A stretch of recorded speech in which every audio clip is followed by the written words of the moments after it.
You mentioned Neymar. He went on Instagram to post her back together.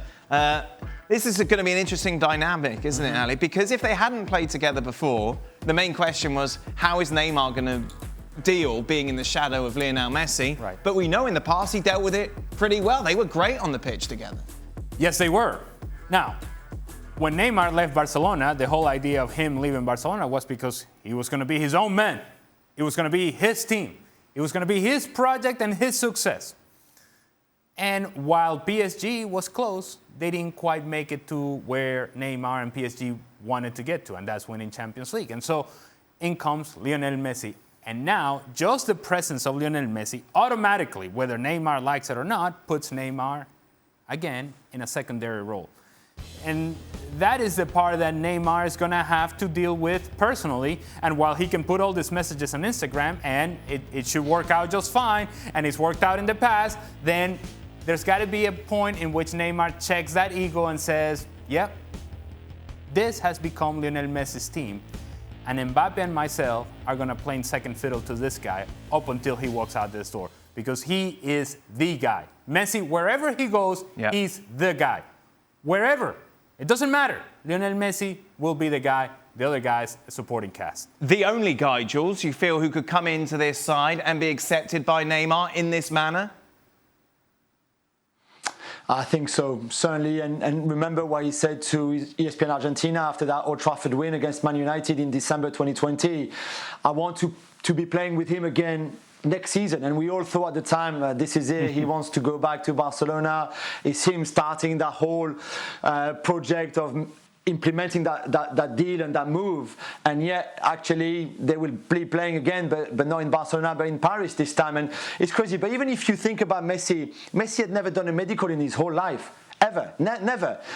Certainly not a medical like this, because you only do those medical when you change clubs. And because he never changed clubs, all this for him must have been so strange today in the sense that he'd never experienced it before. At least Ronaldo, and Stevie talked about Ronaldo to Juventus, but there was the Ronaldo to Manchester United, the Ronaldo to Real Madrid. For Messi, all this is new, and you just think like, what must be going through his mind to experience all of this at 34 years of age when he really believed a week ago that he would just continue at Barcelona and finish his career there, and now there's all this craziness in Paris. It's just incredible. I think it's interesting, you know, Ali's talking about being second fiddle, and we all know that's true, and we all know that's a huge reason why he left Barcelona in the first place. But I think we shouldn't forget that the one guy who's not going to be looking at it that way is going to be Neymar. He's going to be in the camp of, you know what, my idol, my big brother, who I adored and respected before, is coming back. So that's how he's going to look at it. So it's not a negative. Clearly, from our point of view, we bring that up. But there's no way that Neymar's going to be thinking anything like that at all. Well, I think there's an admiration and a respect, I think, from both players.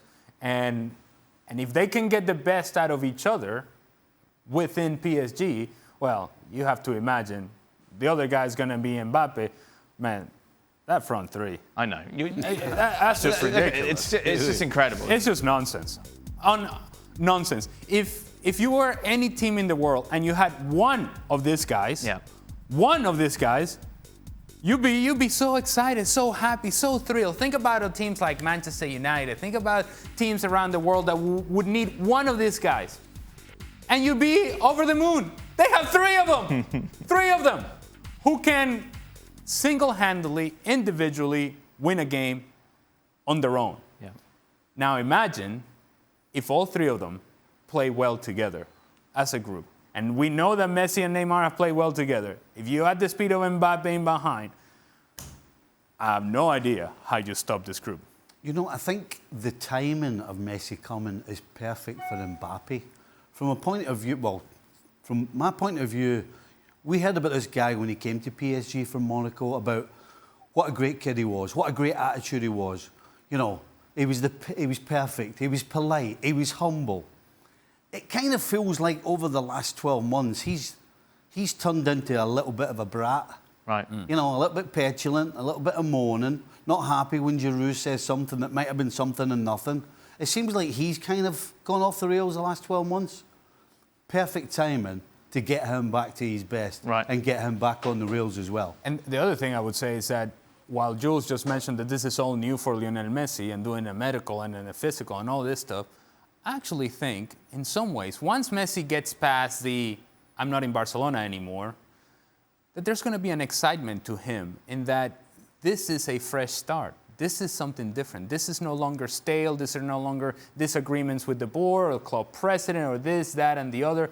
I'm in a different world entirely in which I feel fresh, new start, fresh ideas, new teammates, and everything that is fresh and new, at least in the short term, seems to work out quite well because you're excited to be there.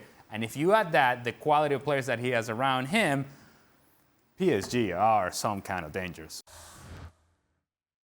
Well, thank you very much for watching ESPN on YouTube. For more sports highlights and analysis, be sure to download the ESPN app. And for live streaming, premium content, and let's not forget as well, ESPN FC 7 days a week. Subscribe to ESPN+.